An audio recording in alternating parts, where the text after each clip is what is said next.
종합제 TV 시청자 여러분 안녕하십니까? 8월 26일 오후 4시 40분입니다.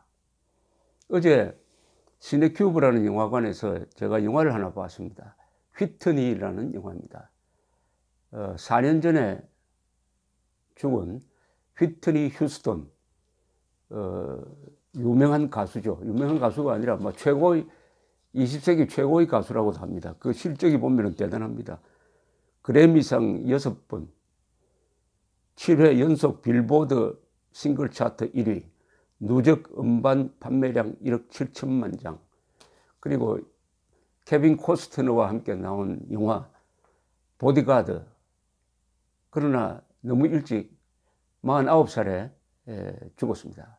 말년은 약물 중독으로 좀 좋지 않았습니다. 목소리도 망가지고 있습니다. 이 영화는 다큐멘터리였습니다. 한 가수의 생애입니다. 가수가 위대하고 많은 사람들로부터 찬사를 받고 수십만의 군중으로부터 열화와 같은 환호 속에서도 내심으로는 참 쓸쓸하고 고독하고 한 면이 있고, 또 돈을 많이 벌게 되면 거기에 나쁜 사람들이 붙어가지고 속이고 뭐 이런 하여튼 인생 이야기입니다. 노래 이야기고 인생 이야기인데, 그러나 휘트니 하면 좋은 면만 저는 기억하려고 합니다. 이 영화에도 아주 가장 감동적인 장면은 뭐냐면 1991년 걸프 전쟁이 한참일 때 슈퍼볼에서, 미국 미식 축구 결승전 슈퍼볼 개막, 슈퍼볼은 한 게임이니까 개막식은 없습니다만 슈퍼볼 시작 직전에 부른 성조기는 영원하라는 국가입니다. 유명한 가수들이 항상 여기 나와서 국가를 부릅니다. 미국의 유명한 가수, 그리고 오페라 가수, 뭐 예컨대 2014년 슈퍼볼 때는 지금 최고 인기가 있는 르네 플레밍이라는 오페라 가수가 불렀고요. 비욘세 등등 꼽을 수 있는 유명한 가수들은 다 한 번씩 나왔는데, 그 중에서 역대 최고의 성조기는 영원하라 노래는 누구냐 하면은 거의 만장일치로 1991년 휘트니 휴스턴의 노래입니다. 그 노래를 들어보시고 다른 노래를 들어보시면 확연하게 비교가 됩니다. 첫째는 그때 갈프 전쟁을 하고 있으니까 미국 국민들이 애국심에 목말라 할 때였습니다. 그런 시대 배경을 듣고 더구나 백인이 아닌 흑인이 부릅니다. 이때 휘트니 휴스턴이 가장 이 노래에서 강조하는 단어는 프리덤이었습니다. 프리덤, 그 말을 강조를 합니다. 그래서 이 노래를 듣고는 흑인들도 애국심을 가지고 미국을 좋아하게 되었다고 합니다. 흑인들은 핍박을 당해놓으니까 성종이나 이 국가를 들을 때 아주 복잡한 심정이 생긴다고 하는데, 이 휘트니 휴스턴의 노래로 흑인들의 애국심을 불러일으켰다, 이런 평이 있습니다. 휘트니란 영화를 보고 느낍니다. 그런데 며칠 전에 조선일보 전현석 정치부 기자가 쓴 6.4 마크 왜 사라졌느냐 하는 기사를 읽어보면은 대한민국에는 지금 국군, 육사로 상징되는 그 무엇인가, 대한민국의 핵심 가치를 파괴하려는 노력이 좌파 정권에 의해서 이루어질 뿐만 아니라 거기에 호응을 해가지고 스스로 군대의 권위, 명예를 해체하는 세력이 있다는 것을 알 수가 있습니다. 노원구 화랑로에 있는, 서울 노원구 화랑로에 있는 육군사관학교에 가면은 녹색 원에 흰 글씨로 육사라고 쓴 부대 마크가 곳곳에 있었습니다. 그런데 올 2월부터 이 마크가 사라졌다는 겁니다. 위병소와 화랑회관, 충무관, 부대 아파트 외벽에 있던 마크를 육사가 스스로 지웠다는 겁니다. 그래서 국회에서 물었답니다. 대답이 이렇습니다. 2017년 탄핵 정국 당시 태극기 집회에 참가한 일부 육사 출신 예비역들이 육사 부대 마크가 새겨진 응원 깃발을 들고 시위에 가담함으로써 학교 이미지가 심각하게 왜곡 훼손되었다고 판단, 학교 이미지 실추를 최소화할 목적으로 학교 외부에서 식별되는 일부 시설물에 설치된 부대 마크를 삭제했다. 첫째, 태극기 집회에 육사 동창회에서 많이 나왔습니다. 그러니까 자연히 육사 마크가 기수별로 뚜렷하게 보였습니다. 이것이 명예를 훼손했답니다. 이건 중대한 언론 자유 위반적 발언입니다. 태극기 집회는 대한민국을 지키지 않은 집회였어요. 박근혜 전 대통령 탄핵이 억울하다는 집회였습니다. 거기서 폭력 사태가 나오지도 않았습니다. 합법적, 시민적 권리로서 한 겁니다. 언론 자유의 표현입니다. 그런데 이것이 어떻게 육사 이미지를 훼손하는지, 육사 이미지를 드높인다고 봅니다. 드높였다고 봅니다, 저는. 그러나 실추했다고 생각하더라도 그걸 빌미로 해가지고 육사를 지우면 됩니까? 그것도 정말 그렇게 생각했다면 육사 마크를 바꿔야지. 바깥에 그려놓은 것만 지운다? 이것은 기만 아닙니까? 기만. 육사는 정직해야죠. 군인은 정직해야죠. 무슨 선동기관도 아니고 선정기관도 아니고 기만을 하면 됩니까? 기만 아닙니까? 더 이상 말할 가치가 없습니다. 군 안팎에서는 육사가 문재인 정부한테 잘 보이려고 이 조치를 취한 것 아니겠느냐. 부대 마크를 지우고 난 보름 뒤 육사 74기 졸업식 및 인관식에 문재인 대통령이 참석했다. 문 대통령을 위한 일종의 눈가림 아니냐, 이렇게 지적하고 있답니다. 이 김에 육사의 역사적 역할은 더 말할 것도 없습니다. 육사가 국군 장교단의 핵심이었습니다. 국군 장교단의 역사적 역할을 정리하면 건국의 초석이었습니다. 호국의 간성이었어요. 근대화의 기관차 역할을 했습니다. 민주화의 울타리 역할을 했습니다. 앞으로 자유통일을 할 때 무력 뒷받침을 하고 인류국가로 발전할 때 한반도가 통일되고 강력하고 번영하고 자유로운 한반도가 될 때 그 평화를 보존하는 무력으로서 영원해야 합니다. 국군은 영원해야 합니다. 대한민국과 함께 영원해야 할 군대가 국군이고, 국군의 핵심이 육군사관학교 출신이고, 그분들이 국군 장교단의 중추 세력이었다. 그런데 육사 마크를 지워요. 이것은 육사 선배들, 특히 목숨을 바쳤던 선배들에 대한 모독이, 이런 모독이 있을 수가 없습니다. 육사 총동창회에 뭘 한지 난 모르겠습니다. 이런 이야기를 듣고도 가만히 있습니까? 군인들이야 명령에, 가끔은 불법적 명령에 순응할 수밖에 없는 구조지만은 육사 동창회 침묵하고 있다면은 국군에 희망이 없습니다. 군 장교단은 명예로 사는 거 아닙니까? 명예. 그래도 대한민국의 여러 조직 중에서 신뢰도가 가장 높은 조직이 저는 지금도 국군이라고 생각합니다. 국군.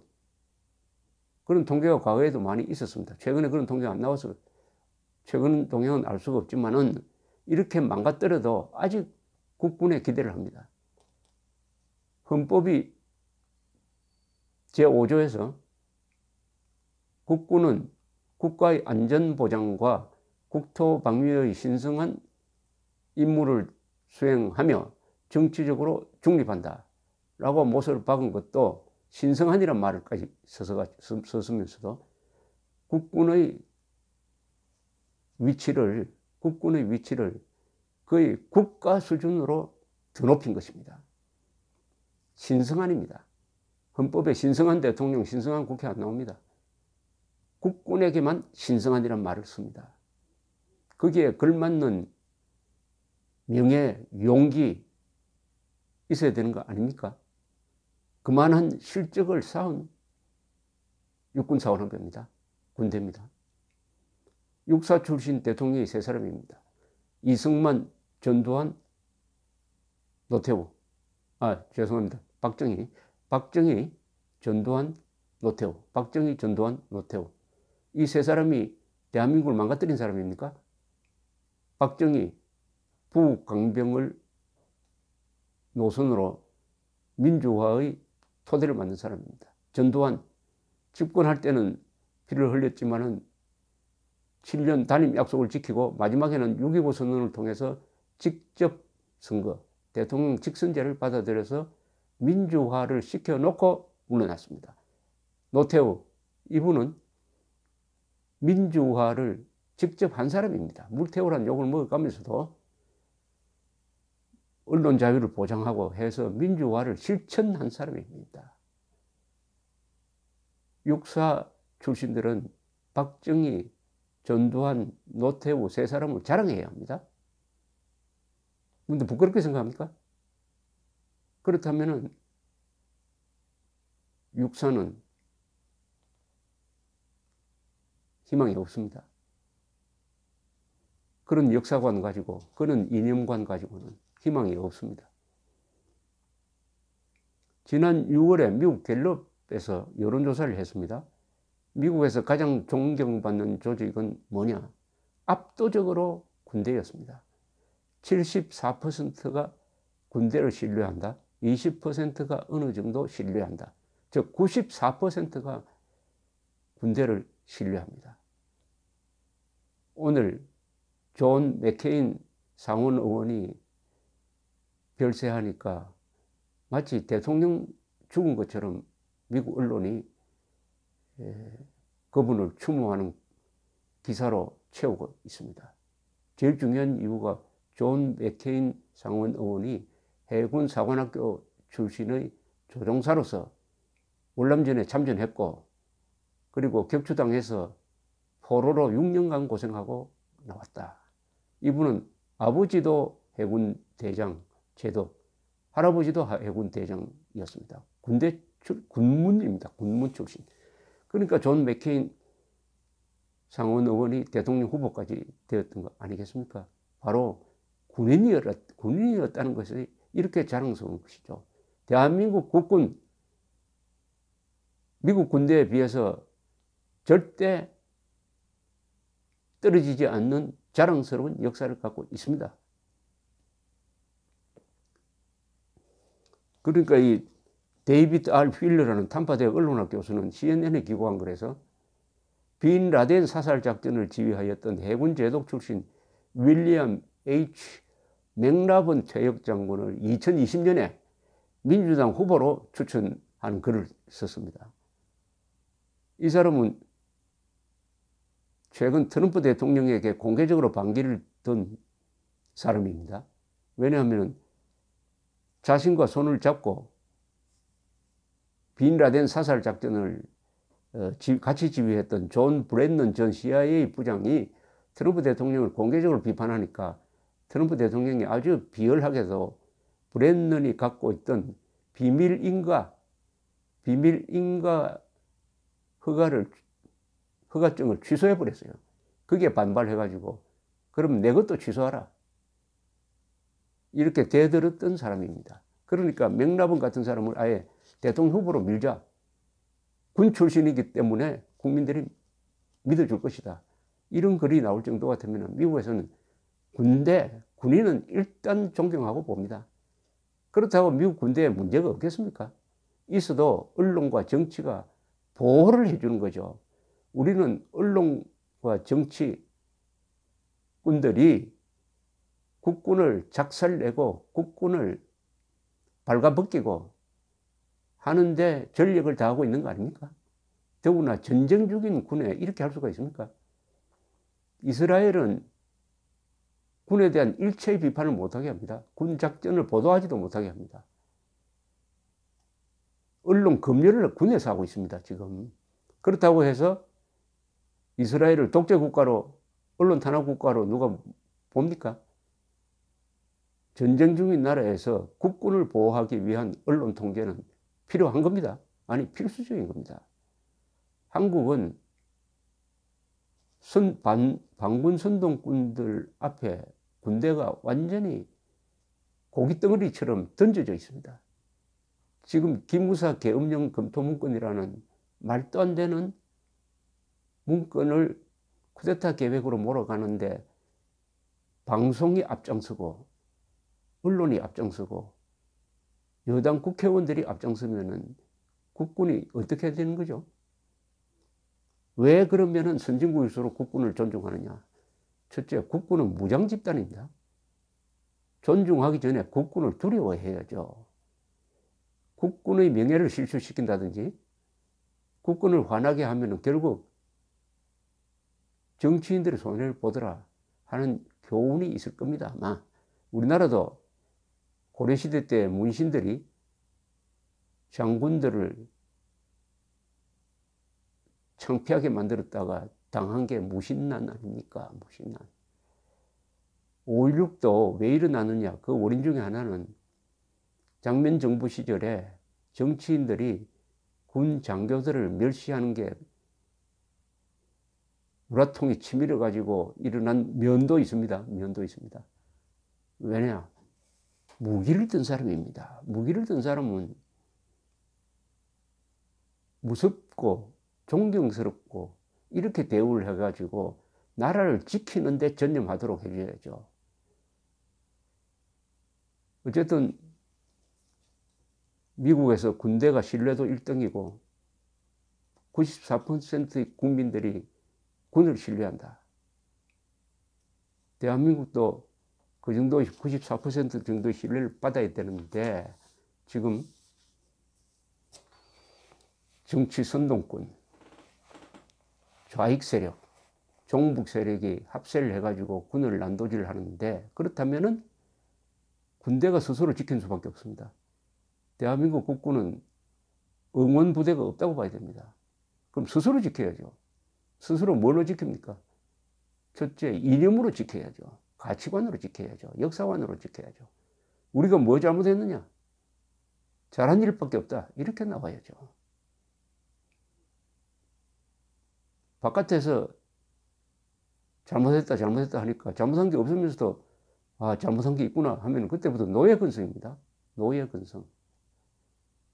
우리 국군은 선배들, 월남전, 한국전이라는 20세기 2대 전쟁에 참전해가지고 목숨을 잃은 20만 명 이상의 선배들을 기억을 하면서 오늘날 이 어려운 시기에 스스로 자신의 역사와 권위와 정당성을 지켜야 하고 동시에 군 장교 출신들의 예비역 인사들이 여기에 호응을 해서 군대를 지키는데 공개적 활동을 해야 된다고 생각을 합니다. 군대를 독내북으로 만드는 나라는 반드시 불행해집니다. 감사합니다.